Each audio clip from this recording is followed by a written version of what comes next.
A powerful lesson that I've learnt from being in the coaching and personal development industry over the last 10 years as a coach is that there are many different spaces of learning that we can enter. And these spaces are led by different people at different levels of development with different lived experiences. And one thing I've learned through personal experience, also observation, also feedback from clients and other people I'm connected to, is that these spaces that we choose to enter into for our development, some of them have us feeling empowered, excited, delicious, floating, yummy, nourished. And sometimes when we enter spaces, they don't feel that way. They can feel disempowering, or we can feel not safe or uneasy in these spaces. We're left with a bad taste in our mouth. We're left feeling not so good. And what I want to talk about, because I see this theme popping up online in terms of spaces, places of learning led by different people. One thing I want to say is that the spaces that we enter into are going to give us the most precise, efficient, and accurate path to the learning we need. So if it feels yummy, if it feels empowering and delicious, awesome. But also if it doesn't feel that way, if it feels triggering, if it feels hurtful, if it feels like we don't connect with the person teaching, or we are being triggered, it doesn't make that space incorrect. It may make it feel unsafe or incorrect to be there any longer. However, sometimes when we enter spaces, we are being given the exact environment to provide the exact lesson that we need. If a space feels empowering and exciting, and we're filling our baskets with new knowledge, great. That must feel yummy. But when it doesn't feel so yummy, and it feels disempowering, or we don't feel safe, or we're feeling triggered, or we feel a disconnect between the people in that space, maybe that's an opportunity where we get to practice discernment, where we get to practice drawing boundaries, where we get to practice communicating our no's, where we get to draw a line in the sand, because maybe that is the lesson that we're calling in. So when it comes to places and spaces with people leading them, people inside of them, different communities that have been built, there are so many. And there are so many because we need different kinds of experiences on our journey. If every space we're dreamy, yummy, exciting, empowering, and we're just constantly filling our baskets, but there's no spaces out there that cause us to have experiences where we need to discern, where we need to draw boundaries, where we need to draw lines in the sand, where we need to choose, if we continue, how we continue, etc. If they were all just yummy, then we wouldn't get to flex these muscles around boundaries and discernment and communication. So, with that being said, whilst I know it can be hard to feel or to have unpleasant experiences in spaces or just in life, whilst I get that, that may have been the precise experience that you needed to elicit and unlock the lessons that you require on your journey. And for somebody else, they might not have that experience, or may not have such an intense version of that experience. Not saying that what you're not feeling, or if you're observing, questionable behaviors, that is not actually happening. I'm not saying that. What I'm saying is that it may just be slightly more intense, because that is the lesson and the intensity that you need to learn that lesson at.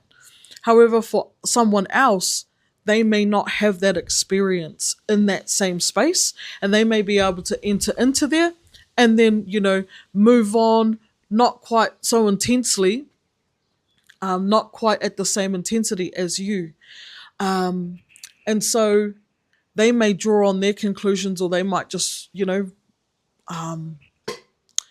get what they need, and carry on their journey, being none the wiser as to what you experienced.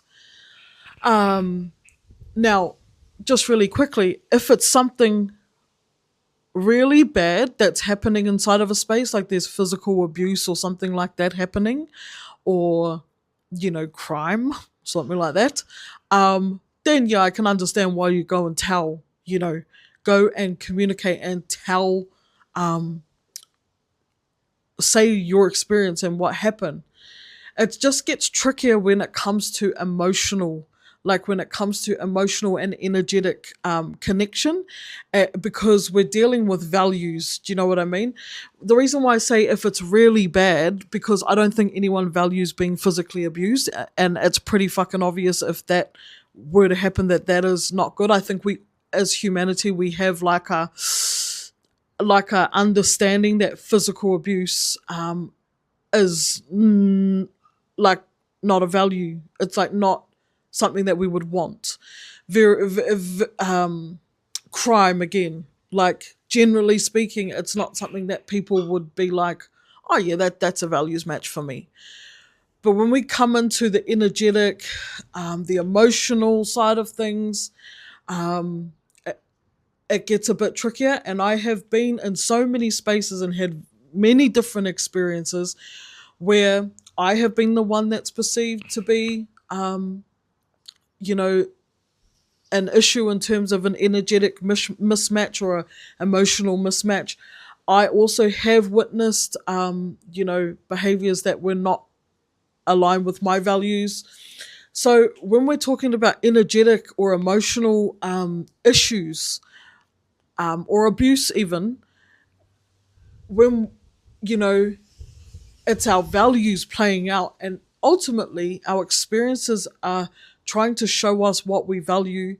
And if there's something we're valuing and we may need to let that go for our journey, then it's showing us, where, how to stand for those values or how to change them. So when it comes to our emotional and energetic exchanges inside of spaces with different people, my experience may not be the same as yours. Yours may not be the same as mine. And I know that we feel like we want to tell people what's happening. We want to like sing it from the hilltops, like, hey, I had this experience. Beware. What we've got to be aware of is that your experience may not be the same as other people's experiences. And for some people, that is the most perfect place for them to learn and fill their cup in. A place that feels disempowering, unsafe, triggering, or incorrect for you may feel yummy, may feel empowering for another. So the way that I look at it is, when I look at a space and when I can see that there's kind of like there's a blend, like there's people that can see that, yeah, this place is a little bit off, or there's some questionable behaviors, but there's also people, really empowering themselves and feeling nourished inside of these spaces, then that's kind of like the clue where we're probably in the emotional, energetic,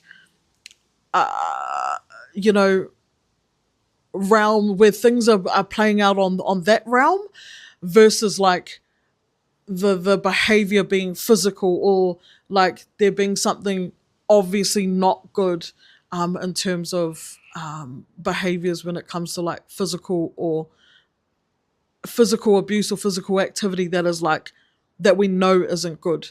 When people are having different experiences, both meh and great, that's when that's a bit of a clue as to tell us like, okay, this just could be me and my experience, and what did I learn from this?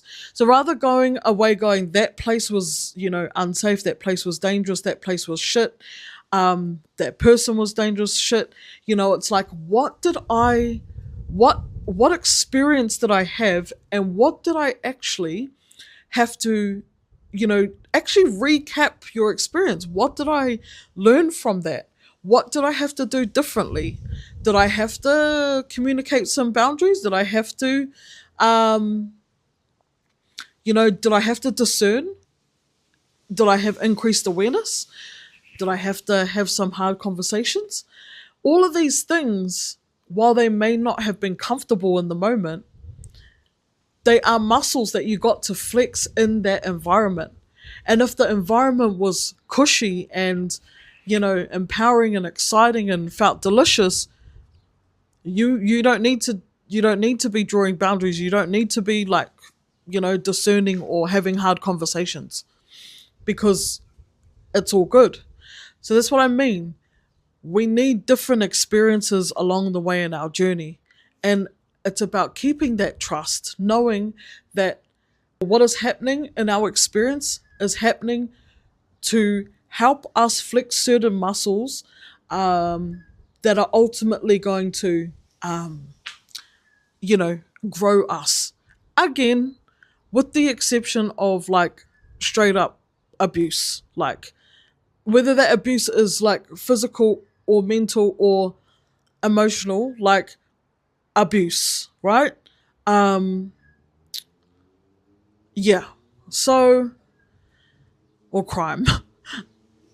Again, discern on all of these things that I'm saying. If you've listened to this and you're like, yeah, nah, what I was feeling was just my experience, and that place and that person are just bad and shit, and I'm gonna tell everyone I know. That's where your discernment has led you to. Kaya queer, up to you. I'm not saying that you can't do it. I'm just giving us another perspective in which to look at things. That's all. I'm not saying that you're doing anything wrong if you do want to, if you do feel a certain type of way about a place or a space or a person, and you're just like, yeah, nah, I'm gonna tell everyone. I'm putting the fucking newspaper. You do you, and I'll do me. Yeah. So, and the reason why I say that is because I have been in moments where I'm like, where's the Herald at? I'm gonna I want to publish this. But one circumstance that comes to mind was where I would have those thoughts and those feelings, but I didn't act on it because I knew this knowledge, and that's why I'm making this kind of video. Whenever I have these kinds of strong feelings about a place or a person or a space, I'll take them to, my inner circle where I can workshop, where I can wānanga on them, speak about them and process, but without putting it in the Herald. You know what I mean? So, yeah, that's what I'll say about that. All right, ka kite.